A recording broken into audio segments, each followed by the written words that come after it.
Salut à tous, en espérant que tout roule pour vous. Le 24 janvier, tenez-vous bien, c'est comme si toute l'Algérie avait répondu à l'appel. Jeunes et moins jeunes, hommes et femmes, anciens comme nouveaux visages de ce pays, tous étaient là. Ce jour-là, l'algérianité s'est exprimée dans toute sa diversité. Une vraie mosaïque humaine, réunie comme par un souffle commun. Franchement, personne ne s'y attendait. Quand Bouam Bouam, ce grand silencieux de la République, a ouvert la bouche, ça a fait l'effet d'un coup de tonnerre dans un ciel bureaucratique bien trop calme. Vous voyez, ce directeur de cabinet qu'on ne croise que dans les photos floues des événements officiels, toujours à 3 mètres du président, le regard perdu dans les tapis rouges, eh bien lui, oui, lui, s'est avancé devant les caméras en chair et en os. C'était le 24 janvier, au vieux Palais des Nations de Club des Pins. Une conférence sur la fameuse révision technique de la Constitution algérienne, un projet que le sommet de l'État veut faire passer en douce dans les semaines à venir. Et là, surprise générale, le discret monsieur Bouam se pointe, prend la parole, mais attention, pas pour faire un long discours. Non, il est venu pour livrer une seule phrase, un unique message, sec et tranchant. Et quel message ? Il s'agissait d'une mise au point glaciale à propos d'une absence, celle du général Saïd Chengriha, le chef tout-puissant de l'armée algérienne, qui avait manqué le Conseil des ministres crucial du 28 décembre 2025. Une réunion censée discuter du très polémique projet de réforme constitutionnelle. Une absence remarquée, relayée, analysée, fantasmée. Bref, ça bruissait de rumeurs. Et à ce moment-là, tout le monde s'était fait sa petite idée. Si Chengriha a boudé cette réunion, c'est bien que l'état-major n'avalait pas la pilule de Tebboune. Et voilà pourquoi le général Saïd Chengriha a tout simplement décidé de ne pas pointer le bout de son képi au Conseil des ministres ce jour-là. Son absence? Un geste fort, symbolique, presque un bras d'honneur poli à la réforme constitutionnelle qui, rappelons-le, visait à offrir à Tebboune un bonus de 2 ans au pouvoir, histoire de le garder jusqu'en 2031, alors qu'il est censé faire ses valises en 2029. Mais attendez, ce n'est pas tout. Bouam Bouam, l'indéboulonnable directeur de cabinet, nous avait servi à l'époque une explication, comment dire, digne d'un sketch. Selon lui, il n'y avait aucun rapport, mais alors aucun, entre l'absence du général et le report du projet constitutionnel du 28 décembre. Rien à voir, parole d'État. Il a même tenté de nous faire gober que Chengriha était en congé. Oui, vous avez bien entendu. Le chef de l'armée algérienne aurait tout bonnement posé quelques jours de vacances, tranquillou, comme si de rien n'était.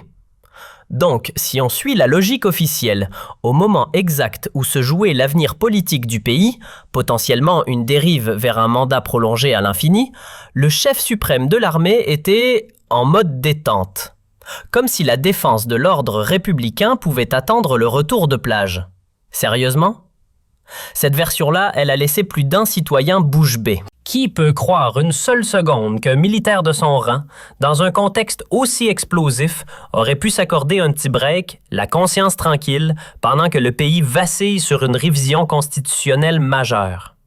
C'est à se demander si on ne nous prend pas pour des enfants. Alors là, accrochez-vous. Car on a fouillé. On a tiré les fils, recoupé les infos, interrogé les coulisses. Et ce qu'on a découvert sur la mystérieuse disparition du général Chengriha à la toute fin de 2025 dépasse tout ce qu'on imaginait. Pourquoi avait-il sauté le rendez-vous stratégique du 28 décembre? Pourquoi avait-il boudé le discours présidentiel du 30 décembre où Tebboune, tout sourire, faisait son grand show devant le Parlement réuni? On voulait comprendre et on a compris. Et ce qu'on a déterré, eh bien, c'est encore plus explosif que la fameuse prise de parole glaciale de Bouam Bouam du 26 janvier. Parce qu'en coulisses, pendant que tout le monde spéculait sur les vacances du général, ce dernier était en réalité sur le point d'être viré. Oui, vous avez bien entendu. Pendant qu'il était soi-disant en congé, certains dans l'ombre étaient à 2 doigts de lui faire sauter le képi. D'après nos sources, Bouam Bouam aurait carrément tenté un coup de force politique. Il aurait mis une pression énorme sur Tebboune pour faire sauter Chengriha, ni plus ni moins, et le remplacer par le général Moustapha Smaili, le chef des forces terrestres. Un scénario prêt à être activé. Il ne manquait qu'un feu vert. En résumé, Chengria n'était pas en vacances. Il était sur la sellette, suspendu à un fil, pendant que le sommet de l'État complotait son remplacement. On est vraiment passé à un cheveu d'un séisme politique. Mustafa Smaili, le chef des troupes terrestres, était prêt à enfiler l'uniforme de numéro 1. Saïd Chengria, lui, était quasiment à la porte. Pourquoi? Parce que Bouam Bouam, dans une frénésie de manœuvres en coulisses à la toute fin de 2025, s'est démené comme jamais. Un véritable lobbying de guerre, et je pèse mes mots, pour pousser Tebboune à débrancher Chengria définitivement et confier les clés de l'armée à Smaili. Il a tout tenté, le Bouam. Absolument tout. Profitant du silence stratégique de Chengria, qui s'était volontairement mis en retrait pour signifier son rejet du projet de réforme constitutionnelle, Bouam a flairé le moment parfait pour agir. Et pour cause, ce projet de révision, on peut aujourd'hui le dire sans trembler, était précisément ce qui divisait les deux camps. D'un côté, les partisans de la prolongation du règne de Tebboune, de l'autre, ceux qui voyaient d'un très mauvais œil ce tripatouillage institutionnel. Chengria, fidèle à sa ligne, a été clair comme de l'eau de roche. Pas question de cautionner une modification de la Constitution qui servirait à bricoler un mandat élargi à 7 ans ou à ouvrir la voie à un 3e tour de piste pour Tebboune. Il a fermé la porte à double tour. Et il a eu raison de le faire, selon beaucoup. Parce que genre de manipulation, l'histoire algérienne en porte encore les cicatrices. Chengria le sait. Jouer avec les règles du jeu peut très vite retourner contre ceux qui les changent. Et il n'a pas oublié les leçons laissées par l'ère Bouteflika. Le projet, c'était une bombe à retardement.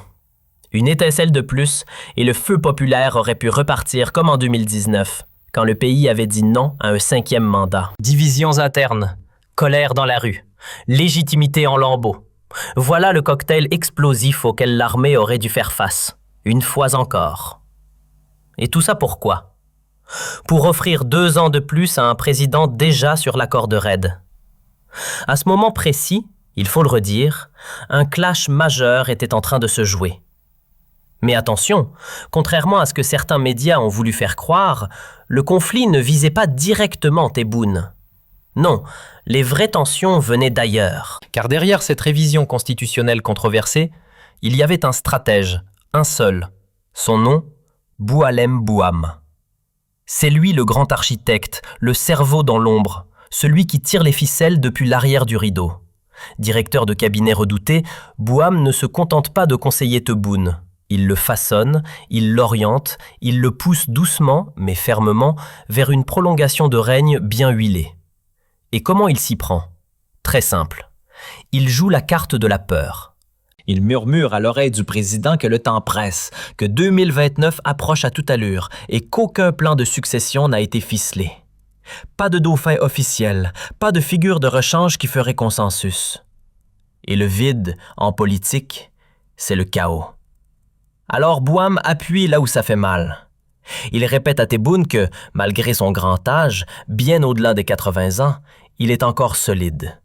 Qu'il n'est pas diminué comme l'était Bouteflika. Et tant que personne n'a été choisi pour prendre la relève, alors le devoir du président, selon lui, c'est de rester aux commandes. Sinon, c'est tout l'édifice du régime, le fameux clan TB, qui risque de s'écrouler. Et là, Bouam va encore plus loin. Il glisse dans l'esprit de Tebboune une menace silencieuse, mais terrifiante. Le jour où tu quitteras le pouvoir, plus rien ne protégera les tiens. Ni ta famille, ni tes proches, ni ceux qui t'ont servi fidèlement. Sans toi au sommet, c'est la chasse à l'homme qui commencera. Il le sait. Bouam Bouam le sait mieux que quiconque. Le jour où Tebboune tombera, et ce jour viendra, ce ne sera pas seulement la fin d'un mandat, ce sera l'ouverture de la chasse. Et devinez qui sera la première cible? Lui, le stratège de l'ombre, le faiseur de rois devenu fardeau. Ce ne sera pas une simple disgrâce politique, non. Ce sera une traque sans merci. Parce qu'il ne s'est pas fait des ennemis, il s'est bâti une armée de haineux. Au sommet de l'État, dans les cercles du régime, dans les coulisses et dans les prisons, tant de gens ont payé le prix fort pour ses manipulations, son lobbying malsain, ses intrigues pourries distillées à l'oreille d'un président trop influençable. Des familles ruinées, des carrières pulvérisées, des opposants jetés derrière les barreaux. des innocents brisés. Tous victimes d'une mécanique féroce orchestrée par Bouham avec la bénédiction silencieuse de Tebboune. Alors il le sait. Quand l'édifice TB s'écroulera, et il finira par s'écrouler, la vendetta ne tardera pas. Le système changera, le vent tournera, et Bouham ne trouvera aucun refuge, pas même dans l'ombre. Et 2029? Pour lui, ce n'est pas dans 3 ans, c'est demain matin. Car dans le calendrier impitoyable d'un régime autoritaire, 3 ans, c'est une poignée de semaines. Il n'a plus le temps. L'angoisse, elle, est déjà là. Tapis, en embuscade. 3 ans, ça paraît loin. Mais pour un homme qui commence déjà à décliner, c'est une éternité risquée. Certes, pour l'instant, Tebboune tient encore debout. Son état de santé n'a rien d'alarmant, du moins en surface. Mais tout peut basculer du jour au lendemain. Une rechute, un malaise, un accident. Et le château de cartes pourrait s'effondrer. Conscients de cette épée de Damoclès, les membres du clan TB sont en alerte maximale. Ils cherchent désespérément une issue, une parade, une stratégie de survie du pouvoir. Et 2 options se dessinent. Soit trouver un héritier de confiance capable de prendre la relève en 2029, soit prolonger encore le règne. Mais voilà le hic. Il n'y a personne. Tebboune et Tchengria, en verrouillant le système autour d'eux, ont asséché la scène politique. Tous ceux qui avaient un peu d'envergure, un soupçon de crédibilité ou une once de légitimité ont été jetés en prison, réduits au silence ou forcés à l'exil. Résultat, le clan TB nage en plein désert politique. Pas une figure charismatique à l'horizon. Même au sein de l'armée, Tchengria n'a pas les pleins pouvoirs. Il n'impose pas son autorité sur toute la machine militaire. Et pire encore, dans ce jeu trouble de la succession, le clan présidentiel refuse catégoriquement de l'associer. C'est là que tout explose. Contrairement au discours simpliste de certains analystes, locaux ou étrangers, qui voient un bras de fer entre Tebboune et Tchengria, la réalité est bien plus complexe. Le cœur du conflit aujourd'hui oppose le cercle rapproché du président à Saïd Tchengria lui-même. Tchengria, il en a ras-le-béret. Pour lui, voir Bouham rôder autour de Tebboune, c'est une source d'exaspération permanente. Il ne veut pas de Bouham dans l'oreille du président, ni de sa clique gravitant autour du pouvoir. Et franchement, difficile de lui donner complètement tort. Sans nécessairement épouser ses positions, beaucoup de voix dans les coulisses du régime reconnaissent que la descente aux enfers de l'Algérie doit énormément au rôle toxique de Bouham. Car soyons clairs, le véritable pilote dans le cockpit présidentiel, ce n'est pas Tebboune, c'est Bouham. C'est lui qui arrive à l'aube au palais d'El Mouradia. Lui qui boucle les dossiers, orchestre les décisions, dirige les réunions. Tebboune, il n'est qu'un figurant, un acteur secondaire dans un film qu'il ne comprend même plus. Le président brille surtout par son inaction. Il bosse quelques heures à peine, puis disparaît dans sa résidence. Là, il enchaîne les réceptions officielles, serre des mains, prend des photos et laisse toutes les manettes du pouvoir à Bouham. Et quand, par miracle, Tebboune a une idée, c'est Bouham qui la traduit, la reformule, l'organise et la vend comme un plan présidentiel. Même les intentions les plus bancales deviennent, entre les mains de Bouham, des projets d'État. En réalité, le cerveau de la présidence ne s'appelle pas Tebboune. Il s'appelle Bouham. Rigoureux? Oui. Discipliné? Sans doute. Travailleur acharné? C'est vrai. Mais compétent? Absolument pas. Bouham a peut-être la rigueur d'un horloger suisse, mais il n'a ni la vision d'un homme d'État, ni les compétences pour gouverner un pays. Avant d'investir les coulisses du pouvoir, il officiait dans l'ombre, à écouter les téléphones, à surveiller les communications. Une sorte d'oreille discrète du régime entre 2015 et 2019. Mais un CV d'espion ne fait pas de vous un stratège économique ou un visionnaire politique. Et le plus grave, c'est que Bouham n'est pas qu'un rouage du système Tebboune. Il en est le moteur autoritaire. Il pousse la logique répressive jusqu'à l'excès. À bien des égards, il est même plus brutal, plus fermé, plus radical que le président lui-même. C'est lui qui a transformé la justice en outil de répression. C'est lui qui souffle à Tebboune le nom des opposants à faire taire, à faire fuir, à faire enfermer. C'est lui qui rend l'État allergique à toute voix dissonante. Bouham ne jure que par l'arrestation, la détention, la peur. Il ne connaît ni la négociation, ni le dialogue. Les compromis? Très peu pour lui. C'est un homme froid, rigide, incapable d'inspirer autre chose que de la méfiance. Quiconque l'approche ressent immédiatement un malaise diffus, une tension dans l'air. Bouham ne parle pas la langue de la République. Il parle celle de l'intimidation. Ce bras de fer, en réalité, ne date pas d'hier. Il a commencé bien avant le second mandat de Tebboune. Lui aussi se rendait auprès de Tebboune pour démonter Tchengria, expliquant qu'on ne pouvait pas lui faire confiance, qu'un jour ou l'autre, le général retournerait sa veste, trahirait le régime ou saboterait les plans du président. Un duel silencieux, 2 sabres sortis mais jamais croisés, chacun tentant de convaincre le chef suprême que l'autre est en danger. Selon des sources internes, à un moment critique, avant même 2024, Tebboune, excédé par cette guerre froide permanente, aurait convoqué les 2 hommes dans une rencontre en tête-à-tête. Objectif, leur demander d'enterrer la hache de guerre, de s'entendre et surtout de jouer collectif pour gouverner ensemble. Un cessez-le-feu temporaire aurait alors été instauré. Mais ce n'était qu'un calme de surface. Car dès le début du 2e mandat, les tensions sont revenues de plus belle. Tebboune a recommencé à recevoir des rapports alarmants, directement de son cabinet, de ses proches, de ses services. Et ces documents révélaient tous la même obsession chez Bouham. Il travaillait déjà sur un scénario, un plan discret, pour évincer Tchengria du sommet de l'armée. Cette histoire de révision constitutionnelle, permettez-moi d'insister, ce n'est pas le fruit d'un grand esprit machiavélique, encore moins d'un génie stratégique capable de plier la loi à sa volonté. Non, Tebboune n'a ni la ruse ni la finesse juridique pour transformer la Constitution en levier de pouvoir. Il ne faut pas s'y tromper, ce n'est pas un architecte du texte fondamental. Il ne passe pas ses nuits à décortiquer les articles de loi, à chercher la faille pour s'y engouffrer et prolonger son règne. Non, ce n'est pas ce genre de président. Tebboune, c'est l'instinct avant la stratégie. Un impulsif, un homme de geste, pas de schéma. Il agit à l'émotion, réagit à l'instant. Ce qu'il aime, c'est le bras de fer, la confrontation, la mise en scène du pouvoir, pas sa maîtrise silencieuse. Il n'a jamais été un bourreau de travail, encore moins un tacticien. Calculer, manœuvrer, réfléchir à long terme, très peu pour lui. Ce n'est pas dans son ADN. Mais ce rôle-là, celui du manipulateur en chef, il est bel et bien occupé. Et c'est Bouham qui l'incarne. C'est lui le cerveau, le stratège de l'ombre, le maître des scénarios tordus. Si le pouvoir cherche à s'éterniser, ce n'est pas parce que Tebboune en est capable, c'est parce que Bouham lui a soufflé comment faire. Et c'est là que tout a explosé. Le point de rupture? Il est arrivé quand Bouham a franchi la ligne rouge. Il a soufflé à Tebboune l'idée de prolonger son bail au sommet, de rester 2 années de plus jusqu'en 2031 en modifiant encore une fois la Constitution.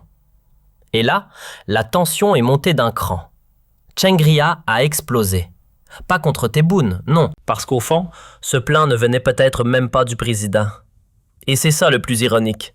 Si on garantissait à Tebboune un départ en douceur en 2029, une retraite tranquille, une sortie sans scandale ni vendetta, avec sa famille à l'abri et un successeur déjà choisi, il partirait probablement. Car Tebboune n'est pas aveugle.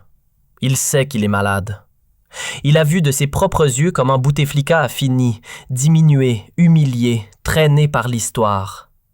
Il ne veut pas de cette fin-là. Son rêve à lui?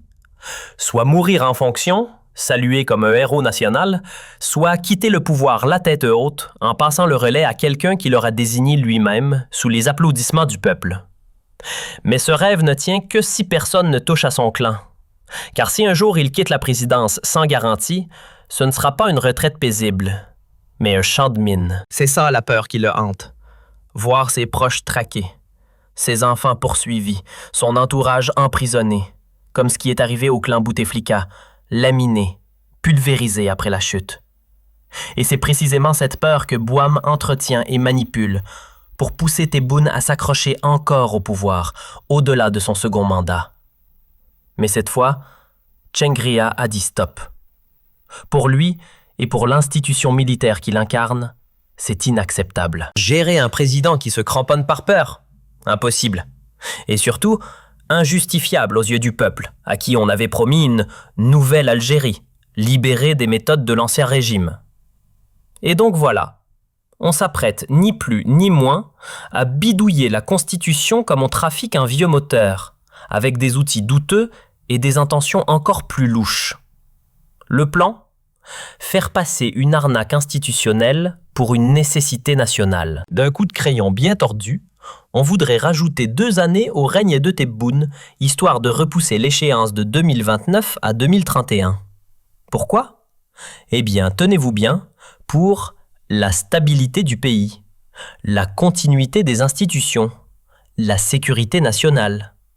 Le refrain habituel, quoi. On le connaît par cœur, ce disque rayé.